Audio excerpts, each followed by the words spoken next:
Salut, je suis allé voir le nouveau drame fantastique Venom Let There Be Carnage. En français, Venom, ça va être un carnage. Un film qui arrive 3 ans après le premier film Venom. Cette fois-ci, c'est réalisé par Andy Serkis, qui a entre autres réalisé Mowgli en 2018. Le film en vedette Tom Hardy qu'on a pu voir l'an dernier dans Capone. Il est aussi co-scénariste sur le film. Il y a le retour aussi de Michelle Williams qu'on a pu voir dans After the Wedding il y a 2 ans. Cette fois-ci, on ajoute aussi Naomi Harris qu'on pourra voir dans quelques jours dans No Time to Die et Woody Harrelson qu'on a pu voir tout récemment dans le film Kate sur Netflix. Environ 1 an après avoir affronté Riot, Eddie cohabite toujours avec le symbiote Venom et tente de relancer sa carrière de journaliste d'enquête. Il se rend en prison pour interviewer le tueur en série Cletus Cassidy, sans savoir que celui-ci deviendra l'hôte d'un autre symbiote, Carnage.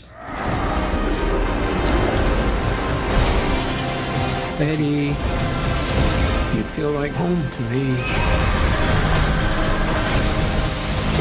Pour commencer, je dois vous avouer que le film sorti il y a 3 ans ne m'avait pas vraiment plu. Je vous laisse le lien vers ma critique de ce premier film à la fin de la vidéo. Ce deuxième film commence vraiment à la même place avec des engueulades entre Eddie et Venom, sa voix intérieure. La voix de Venom finit par taper sur les nerfs. C'est beaucoup, surtout dans la première partie du film. Ce film a un thème et un look très dark avec un humour très bizarre. Pour moi, le mélange des deux fonctionne pas du tout. Il y a des scènes d'humour vraiment intenses, très burlesques où Venom fait de la popote dans la cuisine ou va dans un genre de party rave, fait un discours et drop the mic. Ça, pour moi, là, ça fonctionne zéro. Je décroche à 100%. Pour moi, c'est vraiment un film de super-héros de série B, surtout après avoir vu Shang-Chi de Marvel ou Black Widow plus tôt cette année. On ne va jamais à fond dans le côté dark ou dans le côté sanglant et on nous insinue au passage que le personnage de Venom est queer. Je suis pas contre, mais on n'exploite jamais vraiment l'idée. J'ai tout de même bien aimé la petite dame au dépanneur et la scène animée au dessin était super réussie.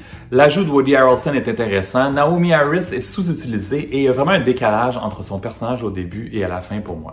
L'animation et les effets spéciaux sont mauvais. La scène d'action à la fin, elle est interminable. Le film est long, même s'il dure 1h37, ce qui fait de lui un des films de super-héros les plus courts des dernières années. C'est important à la fin de rester jusqu'au milieu du générique pour voir une scène importante, une des meilleures du film et un petit indice sur la suite. La chanson officielle, vous allez pouvoir l'entendre durant le générique, c'est chanté par Eminem et Skylar Grey. Pour Venom Let There Be Carnage, je donne 2 étoiles sur 5.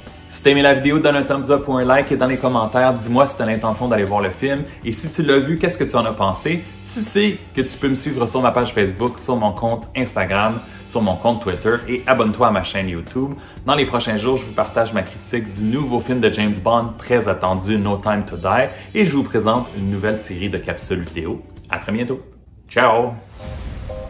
Oh, wow. You could just say I'm happy for you. That was going to be us. I am happy for you.